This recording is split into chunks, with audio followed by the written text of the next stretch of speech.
Hey guys, welcome back again to another video. I hope this video finds you in perfect health. Let's make an all-purpose green spice.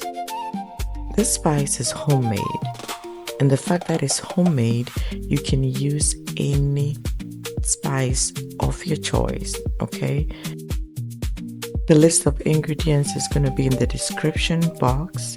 Some of the spices, I do not remember their names, but I'll try and look for their names.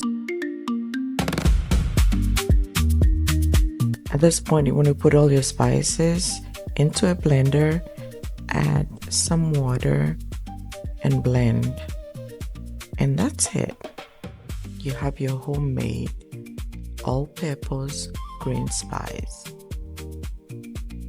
I'm going to add some salt, mix it up,